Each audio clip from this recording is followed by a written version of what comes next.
name is Shmaka. I'm very happy and excited to be able to do this video today, at least earlier enough before the Shabbat. I normally do my shower videos on Friday, but things happen and I'm not able to upload it until either after Shabbat or on Shabbat. So I'm really happy that ElShaddai gave me the opportunity and helped me for the very first time in some months now to be able to upload my Shabbat videos before the Shabbat.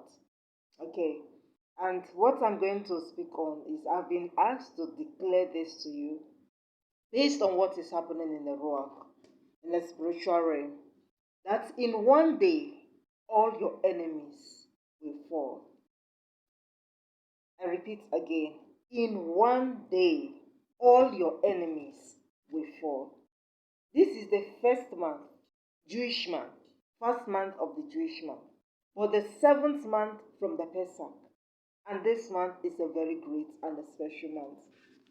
And it has a lot of things, a lot of beraka jam-packed into it for ElShaddai's children all over the world to enjoy. And if you know how to tap into it and enjoy the beraka for this month, make sure you set yourself apart. Be pure, be holy, touch not the unclean thing. Of course, in this wicked world, it's difficult for you not to touch something that's unclean. One way or the other, you will touch.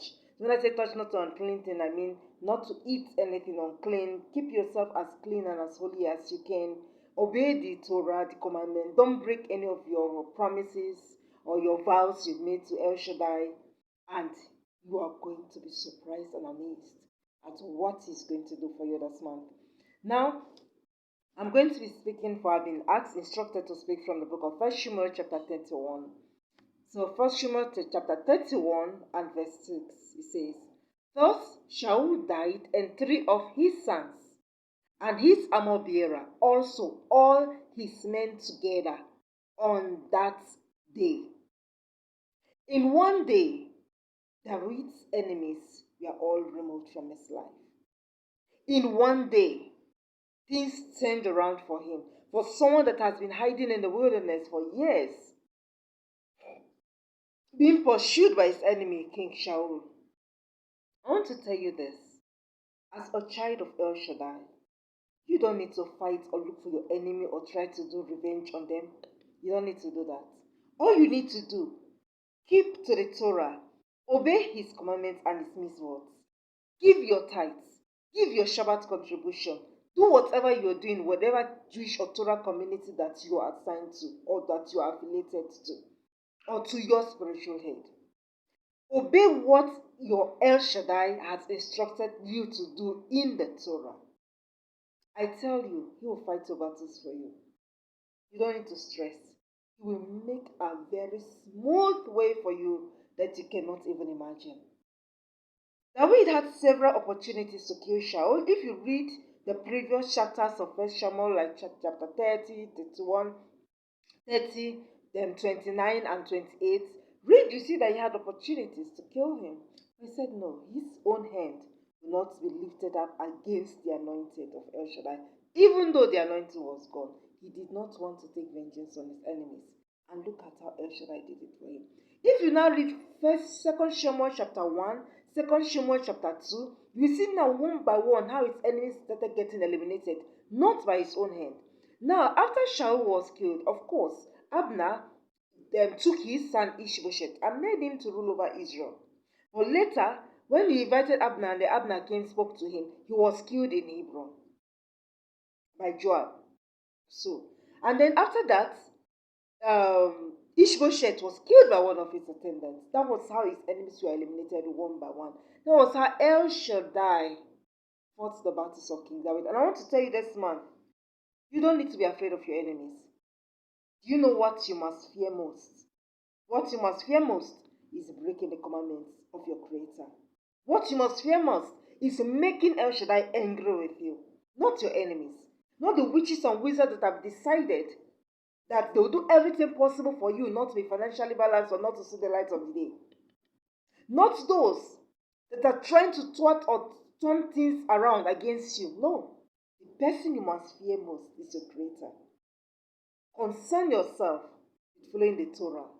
and everything will fall into place.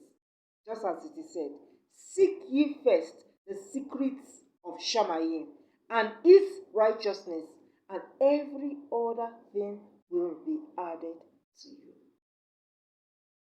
Mishpaka, I want to encourage you today that ElShaddai that has done it for me is still doing it for people around me.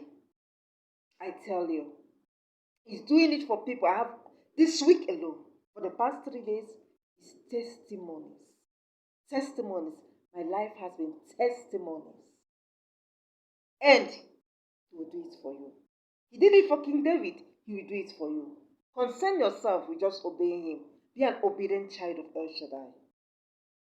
And I tell you, you see very clearly, weeping may endure for a night, but joy always comes in the morning.